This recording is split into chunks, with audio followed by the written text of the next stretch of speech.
সন্তানের মেধা বৃদ্ধি করতে চাইলে মাথায় হাত রেখে একটি দোয়া পড়ুন, আল্লাহ রাব্বুল আলামিন আপনার সন্তানের মেধা অনেক গুণ বৃদ্ধি করে দিবে। প্রিয় ভাই বোনেরা, সন্তানদেরকে নিয়ে অনেক সময় টেনশনে থাকি যে এর মেধা একটু কম আছে। অনেক সময় হুজুরের কাছে, আমাদের কাছে নিয়ে আসে, হুজুর একটু পানি পড়ে দেন, একটু তাবিজ দিন, একটু ফু দিয়ে দেন, একটু দোয়া করে দিয়েন যে আল্লাহ তাআলা যেন তার মেধা বৃদ্ধি করে দেয়। ওকে হাফেজ বানানোর নিয়ত আছে, ওকে ডক্টর বানানোর নিয়ত আছে, এই ধরনের কথা বলে।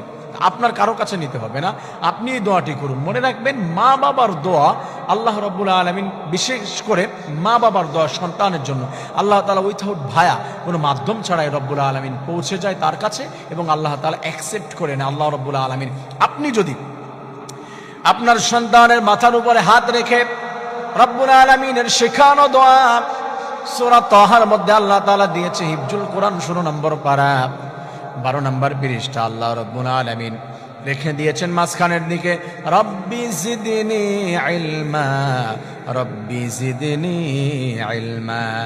সকাল সন্ধ্যা সন্তানের মাথায় হাত রেখে যদি 7 বার এই দোয়াটি আপনি পড়তে পারেন, আল্লাহ তাআলা জানিয়ে দিয়েছে আমি আল্লাহ।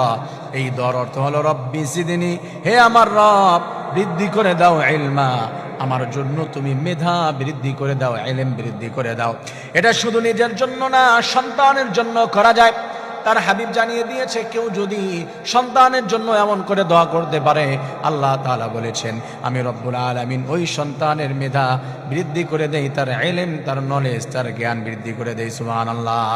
আমার প্রিয় ভাই বোনেরা, এজন্য সন্তানদেরকে নিয়ে হতাশ হওয়ার কিছু নাই, সন্তানদেরকে নিয়ে টেনশন করার কিছুই নাই।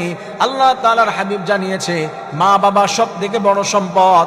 মা বাবা যদি সন্তানের জন্য দোয়া করে, যেমন করে বাইজিদ বুস্তামি রাহমাতুল্লাহি আলাইহির মা দোয়া করেছিল, আমার রব, আমার আল্লাহ, আমার রব, আমার আল্লাহ, আমার সন্তানের জন্য আমি দোয়া করছি, আমার সন্তান বাইজিদকে তুমি সুলতানুল আরিফিন বানিয়ে দাও। আল্লাহ তাআলা কবুল করে নিয়েছিল বাইজিদ বুস্তামিকে, আল্লাহ তাআলা যুগ শ্রেষ্ঠ ওলি হিসেবে কবুল করে নিয়েছেন। সুবহানাল্লাহ। আমার প্রিয় ভাই বোনেরা, এমন করে সন্তানের জন্য যদি দোয়া করি, আমাদের সন্তানকেও পরিবর্তন করে দিয়ে তাকে বড় বিজ্ঞ আলেম হিসেবে কবুল করে নিতে পারেন কে? আল্লাহ তাআলা আমাদের সবাইকে সন্তানের জন্য বেশি বেশি দোয়া করে আমাদের সুন্দর একটি জান্নাতি পরিবার গঠন করার তৌফিক দান করুন। আমিন।